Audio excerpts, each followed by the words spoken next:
Manager of Opposition Business. Thanks, Speaker. My question is to the Prime Minister. In his previous answer, the Prime Minister failed to endorse decisions made by his own government to reject projects that had been assessed above 90 out of 100 for merit. Were the projects that received money under the Community Sports Infrastructure Scheme the ones that had the most merit? Members on my left, the member for Cowan, the member for Corangamite. I haven't called the Prime Minister yet. The Prime Minister has the call. Thank you, Mr Speaker. Mr Speaker, as the member knows, the program was set up that gave total authority to the Minister to make decisions. Members I'm on only my left. referring to what the findings were of the Auditor-General's report, Mr Speaker.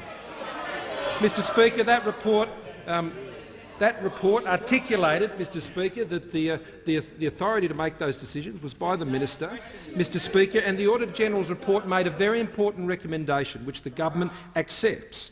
And that recommendation was recommendation 4, which deals with the issue of the application of the Commonwealth Grant rules and guidelines, Mr Speaker.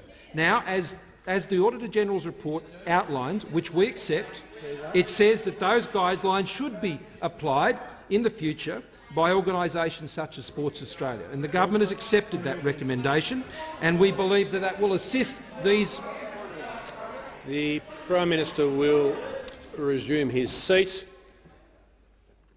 The Manager of Opposition Business. On direct relevance, the question does not go to future programs. The question goes to decisions that were made by this government and whether or not the Prime Minister believes those decisions were made on merit. Before members on my left, the member for Cowan is not helping the Manager of Opposition Business when he's making his point of order. Just before I call the Prime Minister, I take the point of order from the Manager of Opposition Business. I heard the question to have exactly what he said and some other question at the end about what the considerations were. No? Okay, well I'll listen to the Prime Minister carefully, and the Prime Minister has the call. The point I was seeking to make, Mr Speaker, that the Minister made the decisions about where the projects should be supported, Mr Speaker, based on her assessment that what would be the projects of greater support and merit in the community. And she had the authority to do that. Prime Minister will just pause for a second. Prime Minister will pause. The members for Burt and Lyons will leave under Standing Order 94A. Perth, sorry, yeah. Sorry for the member for...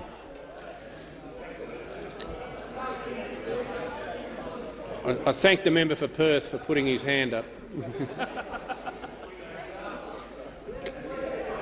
The Prime Minister has the call. Mr Speaker.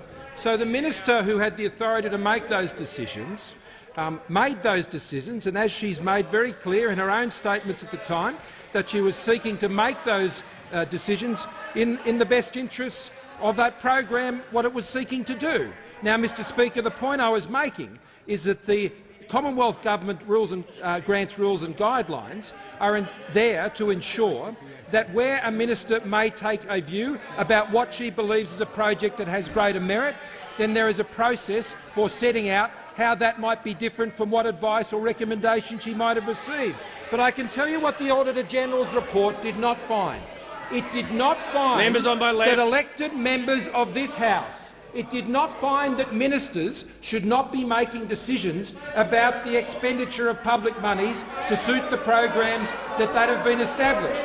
The process is to ensure that you get good advice, Mr Speaker, and you can consider that advice, but ministers must make decisions. Now, if those opposite think ministers should be order takers from public officials who aren't elected, that's for them to say.